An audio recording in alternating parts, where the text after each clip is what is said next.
Assalamualaikum warahmatullahi wabarakatuh. Innal hamdalillah usolli wa usallimu ala Rasulillah Sayyidina Muhammad ibn Abdillah wa ala alihi wa sahbihi wa mawalah, amma ba'du.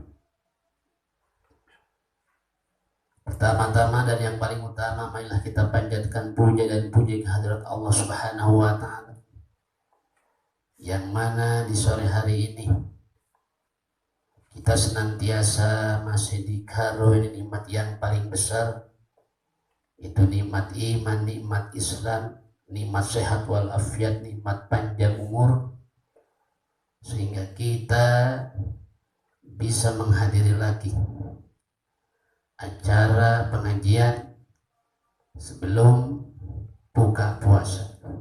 Mudah-mudahan kita mendengarkan pengajian sebelum puasa ini mendapatkan taufik dan hidayah dari Allah Subhanahu wa Ta'ala. Amin, amin ya Allah ya Rabbal alamin. Hadirin rahimakumullah, setiap manusia pengen hidupnya bahagia, tapi tidak setiap manusia tahu di mana sumbernya bahagia, di mana muaranya bahagia. Ada yang menduga bahwa bahagia itu katanya ada dalam duit. Betul apa enggak ya? Bahagia itu katanya ada dalam duit. Coba kita buktikan. Betapa banyak orang yang banyak duitnya, nilainya triliun, bahkan miliuner. Tapi kita perhatikan dalam kehidupannya, dia suka merasa resah, merasa gelisah, merasa galau, padahal dia duitnya banyak. Oh, berarti duit bukan sumber bahagia, duit bukan muara bahagia, tapi duit adalah alat untuk mencapai bahagia. Dengan duit insya Allah kita akan bahagia, bukan sumber bahagia, bukan muara bahagia. Ada lagi orang yang mengira bahwa sumber bahagia itu, bahwa muara bahagia itu katanya ada dalam jabatan, katanya ada dalam pangkat. Kita buktikan, benar enggak bahwa jabatan, bahwa pangkat itu adalah sumber bahagia, itu adalah muara bahagia? Kita buktikan. Berapa banyak orang yang pangkatnya tinggi, jabatannya tinggi, tapi kehidupannya selalu aja resah, selalu aja gelisah, selalu aja banyak kekurangan, padahal dia tinggi pangkatnya, padahal dia tinggi jabatannya. Oh, berarti itu pangkat, berarti jabatan bukan sumber bahagia, bukan muara bahagia, tapi alat untuk mencapai bahagia. Yang ketiga ada lagi orang yang menduga bahwa bahagia itu adanya dalam ilmu, dalam pengetahuan. Kita buktikan, benar enggak bahagia itu adanya dalam ilmu, dalam pengetahuan? Betapa banyak yang pintar, cendekiawan, cerdas, IQ-nya luar biasa, bahkan titelnya juga profesor, tapi begitu dia menjalani kehidupan, dia sering mengeluh, dia sering pusing, bahkan dia juga sering curhat sama orang lain, mengeluh, resah, padahal dia banyak ilmunya, cerdasnya luar biasa, tinggi EQ-nya.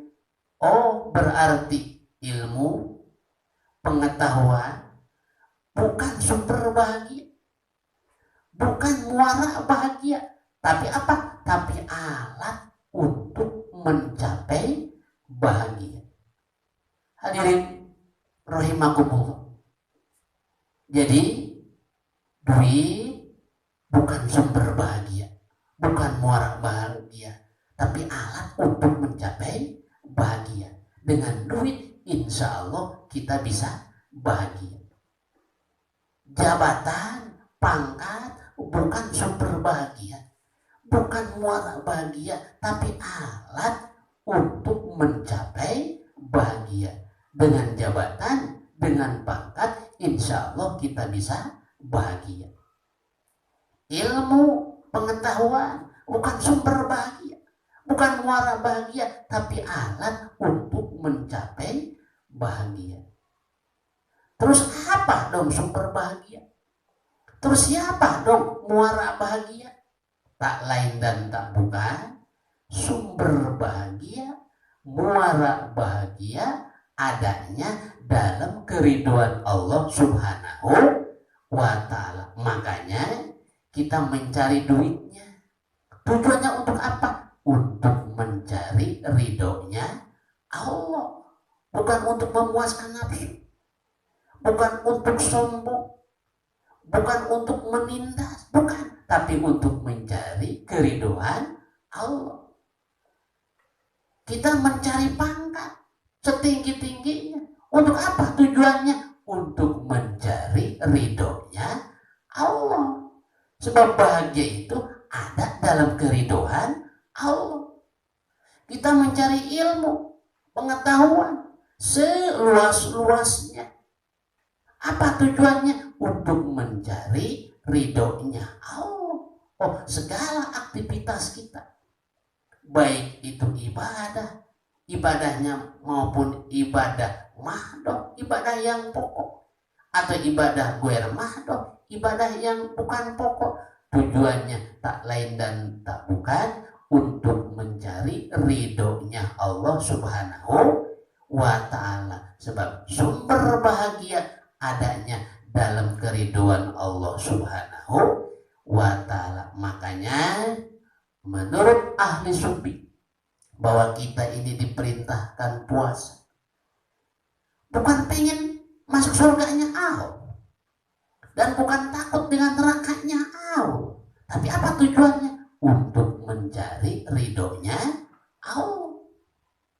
Kita melaksanakan sholat tarawih, kita melaksanakan sholat duhur, asar, maghrib, isya, subuh. Apa tujuannya?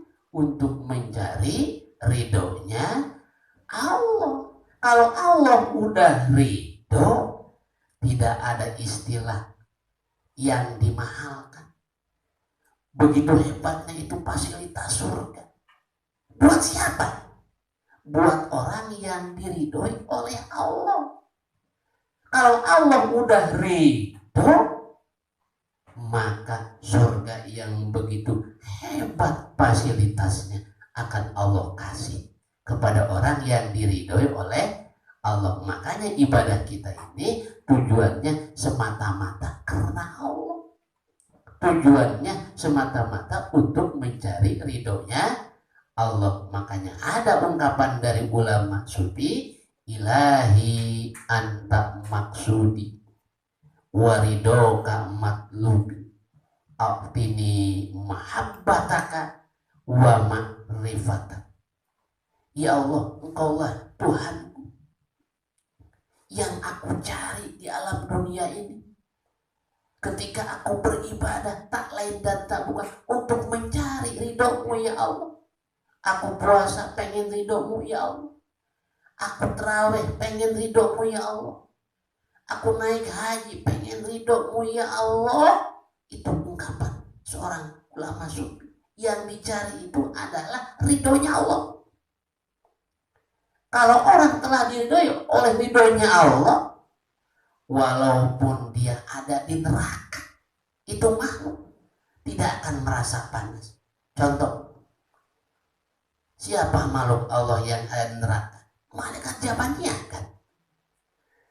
Tapi itu malaikat Jabaniyah diridhoi oleh Allah, tidak merasakan panas. Tapi seandainya kalau bahasa suluk, kalau bahasa ahli tasawuf, dia ada di surga sekalipun, tapi tidak dengan keriduan Allah. Padahal luar biasa kan di surga, serba indah, serba hebat, serba nyaman. Tapi kalau tidak ada ridhonya Allah, dia tidak akan nyaman. Oh, yang kita harus cari di alam dunia ini adalah tujuannya untuk mencari ridhonya Allah. Kita beraktivitas apapun, cari ridhonya Allah. Kita bekerja apa tujuannya? Untuk mencari ridhonya Allah. Kita bertani untuk mencari ridhonya Allah. Kita berdagang, berbisnis, apa tujuannya? Untuk mencari ridhonya Allah. Makanya cari dimanapun, dalam aktivitas apapun, yang dicari adalah ridhonya Allah semata. Hadirin rahimakumullah. Lalu bagaimana tanda-tanda orang yang bahagia itu? Pasti ada tanda. Kullu syai'in alamatun. Setiap sesuatu itu pasti ada tandanya. Nah, tandanya orang yang bahagia itu, menurut Imam Abu Les As-Samarqandi, dalam sebuah kitabnya Tamyiul Ghafilin, beliau mengungkapkan, I'lam ana alamatas sa'adati ihda asyarata khoslatan. Ketahuilah bahwa tanda-tanda orang yang bahagia itu ada 11 tanda. Mungkin dalam kesempatan ini kita bahas 5 saja. Mana tanda-tanda orang yang bahagia itu? Dalam artian orang yang bahagia itu enggak selalu harus banyak duit, enggak selalu harus tinggi jabatan, enggak selalu harus tinggi pengetahuan, enggak. Tapi menurut Imam Abu Les As-Samarqandi, tanda-tanda orang yang bahagia itu yang pertama, ahaduha ayyakuna zahidan fi dunya wa ragiban fil akhir. Orang tersebut hidupnya jahidan. Apa jahidan? Juhud. Apa itu juhud? Menurut Imam Al-Qushairi dalam kitab Qushairiyahnya, pengertian juhud itu banyak. Di antara pengertian juhud itu adalah kehidupannya sangat sederhana, walaupun dia kaya. Kalau orang Sunda bilang, orang Bogor bilang, bro di juru, bro di pantok, ngalayah di tengah iman. Si jambrong di pipir, si japrik di kolong, loba duit, gede pirit. Itu orang Sunda bilang. Jadi orang juhud itu walaupun dia kaya, serba ada, tapi menjalankan kehidupan sederhana. Makan sederhana, enggak berlebihan. Cara berpakaian sederhana, enggak terlalu glamor. Punya rumah pun dia sederhana, asal enggak kepanasan ketika waktu teriknya matahari, asal enggak kehujanan ketika datang turun hujan. Itulah orang yang juhud. Nah, jadi tanda-tanda orang yang bahagia itu adalah orangnya juhud di dunia, sangat sederhana. Warogiban fil akhirah, tapi dia mempersiapkan untuk nanti bekal akhirat, alam yang abadal abidi, alam yang selama-lamanya, yang abadi, yang tidak akan mati lagi. Dia mencari bekal akhirat, dia benar-benar, dia rogiban, dia sangat serius, dia sangat kreatif.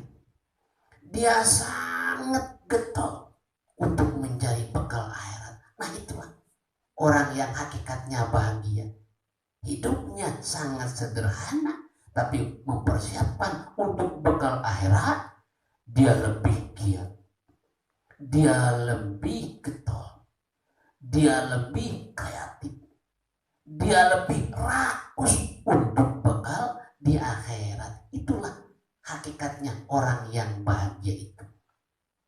Yang kedua, tanda-tanda orang bahagia menurut Imam Abbas As-Samarqandi adalah wathaniyatu ayyakuna himatuhu fil ibadah. Keadaan tujuan hidupnya adalah untuk beribadah. Ketika dia berdagang, tujuannya dagangnya untuk ibadah. Ketika dia tani, tujuan taninya untuk ibadah. Punya aktivitas apapun ditujukan untuk ibadah. Makanya kalau diri kita ini merasa selalu malas untuk ibadah, ayo pinta terus taufik dan hidayah kepada Allah Subhanahu wa Ta'ala. Jangan kita merasa malas, pinta terus taufik dan hidayah kepada Allah. Sebab yang menentukan giatnya kita beribadah adalah taufik dari Allah Subhanahu wa Ta'ala. Makanya seorang ahli tasawuf yang bernama Syekh Lidinu ditanya oleh seorang sahabatnya. Sahabatnya menanya, bima arabta rabbak, wahai Syekh Lidinu, engkau bisa makrifat kepada Allah, engkau bisa rajin ibadah kepada Allah. Bima arabta rabbak, dengan sebab apa wahai Syekh Lidinu? Syekh Dinun pun menjawab, arabtu rabbi bi rabbi. Aku bisa makrifat kepada Allah. Aku bisa giat beribadah kepada Allah siang dan malam. Bi rabbi, dengan taufiknya Allah, dengan hidayahnya Allah. Laula rabbi ma arabtu rabbi. Jikalau aku tidak mendapatkan taufik Allah, jikalau aku tidak mendapatkan hidayah dari Allah, ma'arab Rabbi, niscaya aku tidak bisa makrifat kepada Allah. Niscaya aku tidak bisa giat beribadah kepada Allah. Oleh karena itu, ayo terus kita cari, terus kita pinta taufik dan hidayah dari Allah Subhanahu wa Ta'ala. Itulah yang kedua. Tanda-tanda orang yang berbahagia itu adalah tujuannya, kebanyakannya ditujukan untuk akhirat. Yang kedua. Yang ketiga, tanda-tanda orang yang bahagia itu adalah wasalisatu ayyakuna qalilal qawli bima la yahtaju ilai. Kalau dia bicara sedikit, kalau dia ngomong yang ada manfaatnya aja. Kalau dia bicara yang sekira-kira ada gunanya aja. Dengan bahasa lain, tanda orang yang bahagia itu adalah sedikit bicara, banyak bekerja. Itulah orang yang bahagia. Bahkan dijelaskan dalam sebuah syair.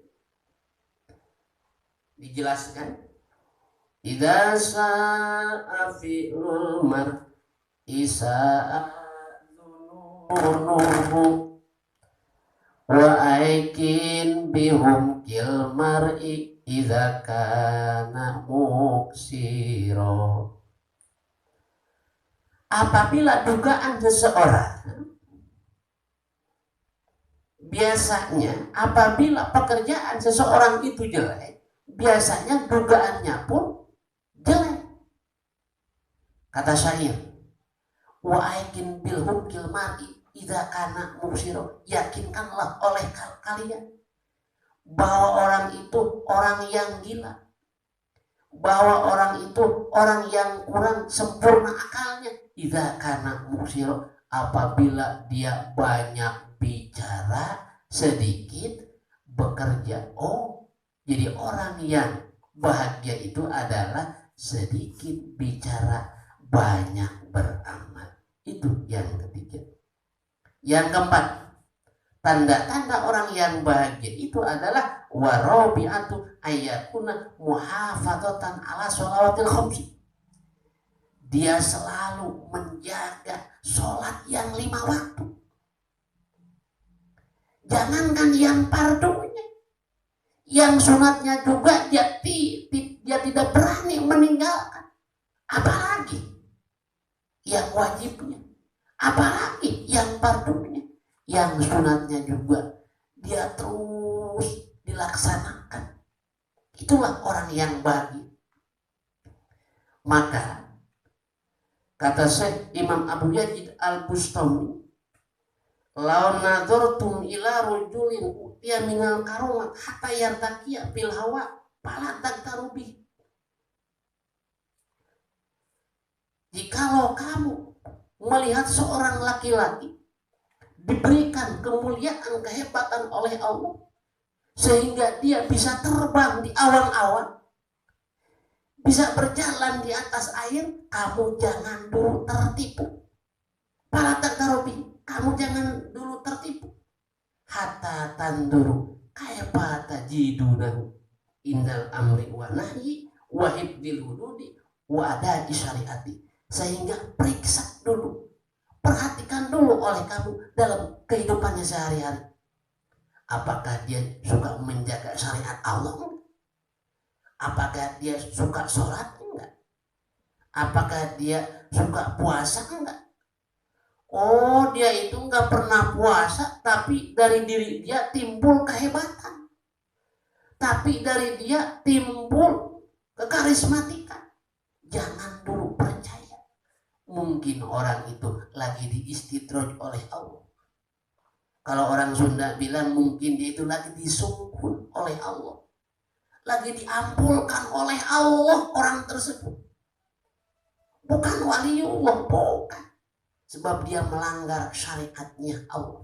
Nah, tanda-tanda orang yang bahagia, dia selalu menjaga syariatnya Allah. Terutama selalu melaksanakan sholat yang diwajibkan oleh Allah. Itulah tanda-tanda orang yang bahagia. Yang keempat. Yang terakhir, tanda-tanda orang yang bahagia itu adalah wal khamisatu ayyakuna wari'an fima qala aw kasura minal harami wasyubuhati.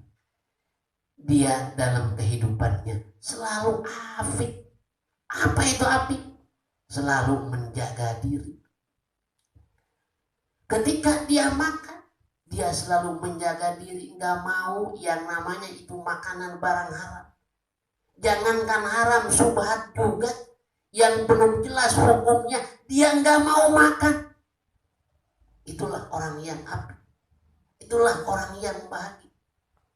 Sebab dia tahu kalau dia memakan barang-barang yang haram, kata Nabi, panaru awlabi, maka nerakalah yang akan pertama, yang akan memakan daging-daging yang tumbuh dari barang haram. Na'udzubillah, summa na'udzubillah. Makanya kita sebagai orang tua kalau punya anak, istri, jangan coba-coba memberikan nafkah kepada anak dari barang-barang yang haram. Sebab karakter anak, sifat anak, kelakuan kita pun sebahagian dibentuk dari hasil makan kita. Sebagaimana ungkapan Imam Ghazali, at-tabi'atu yutbi'ut ta'am. Karakter seseorang itu, sifat seseorang itu sebahagian dibentuk daripada makanan. Idza ada halal kharajal halal. Apabila yang masuk ke dalam perut kita barang yang halal, kharajal halal, maka karakter kita, kelakuan kita insya Allah halal, disukai oleh orang banyak. Wa idza daholal haram kharajal haram. Dan apabila yang masuk ke dalam perut kita, ke dalam perut anak kita, ke dalam perut bini kita, barang yang haram, kharajal haram, maka karakter anak kita, sifat istri kita, sifat kita, kelakuan kita akan menimbulkan yang diharamkan oleh Allah Subhanahu wa taala. Oleh karena itu, untuk membentuk pribadi yang soleh, untuk membentuk anak didik yang soleh dan soleha, coba kita canangkan, kita biasakan memakan barang-barang yang halal. Dan apabila kita pengen mendapatkan keturunan yang soleh, anak yang soleh dan solehat, usahakan nafkahnya nafkah yang halal menurut agama. Jangan coba-coba kita berani memberikan nafkah yang haram. Mungkin itu saja sekelumit mengenai tanda-tanda orang yang bahagia. Apabila ada kekurangannya, itu seolah-olah kebodohan dari saya, dan apabila benernya, itu seolah-olah taufik dari Allah Subhanahu wa taala. Wallahul muwaffiq ila aqwamit thoriq. Wassalamualaikum warahmatullahi wabarakatuh.